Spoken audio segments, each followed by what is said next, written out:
अवमान करवा लोक मैंने बहुत दुख हुए। नमस्कार, जय जगन्नाथ।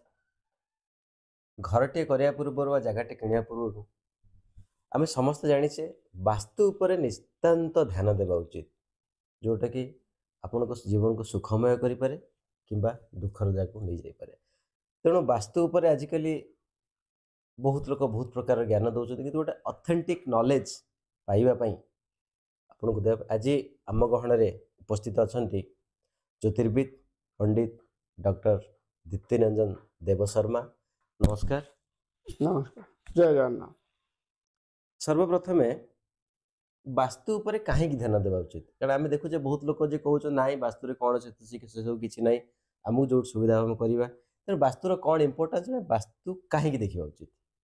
बहुत बढ़िया प्रश्न आप पचार जोटा कि समस्त आवश्यकता अच्छी। आमर ब्रह्म वैवर्त पुराण गोटे अच्छी सुंदर श्लोकटे से लिखाई, गृहस्थस्य क्रिया सर्वे न तिष्ठन्ति गृह विना तत् तस्मात् गृहारंभम करिष्ये समयम ध्रुवम। बढ़िया श्लोकटे लिखाई। अर्थ यह हूँ कि आम जिते कौन से गोटे घर बनवा, घरटा कहीं बनवा आम सुख शांति रहा, तो से सुख शांति आसब कौटू।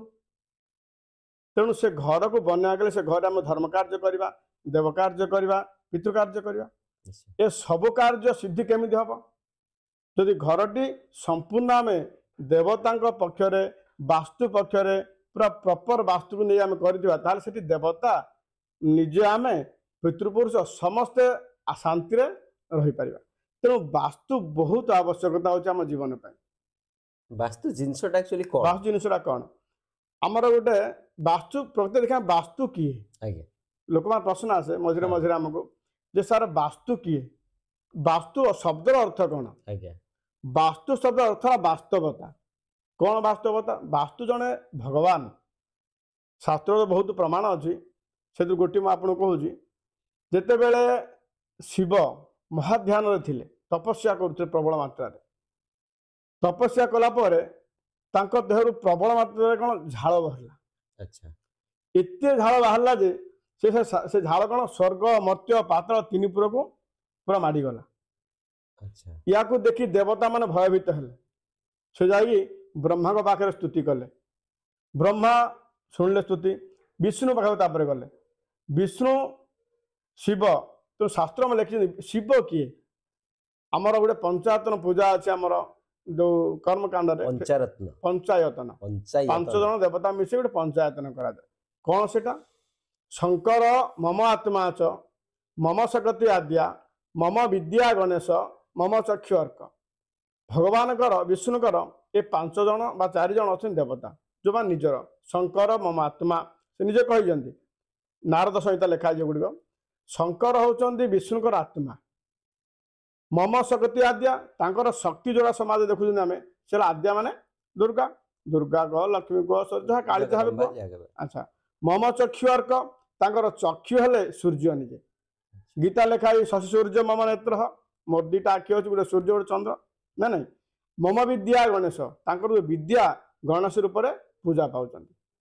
तेणु ठीक से भाया जिते बड़े शिव क्या कथा शुणिले ध्यानमग्न थे जेहेतु आत्मा को डाकुच निजे विष्णु शिव उठिल डाकरे उठिला पूरा एते झाड़ बाहर स्वर्ग पात्र पूरा ग्रास कर समय देवता माने शिव स्तुति कला। शिव कहले ठीक अच्छे मु तो ध्यानमग्न थी जापारे कौन हो जाए। तेणु तो ये गोटे महापुरुष हो महान भयंकर पुरुष से कहा वास्तु पुरुष झाड़ से सृष्टि हेले।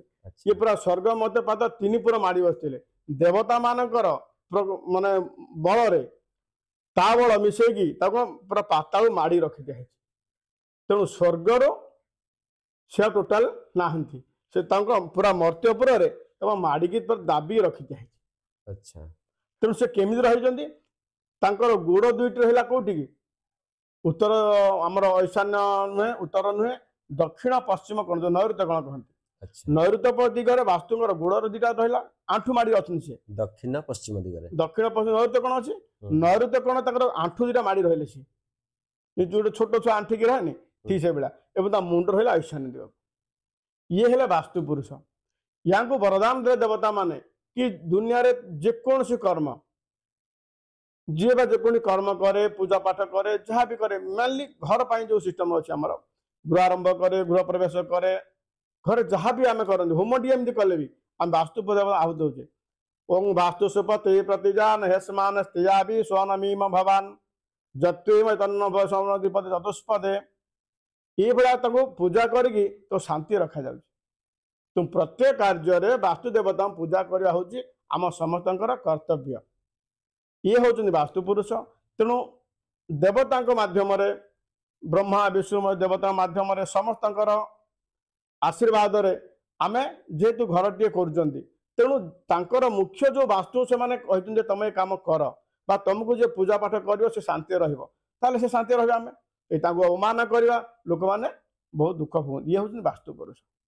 अच्छा तो वास्तु पुरुष देवता आशीर्वाद रे जे तांकर पूजा करिवे गृहर स्वामी आराम शांति रहे पूरा।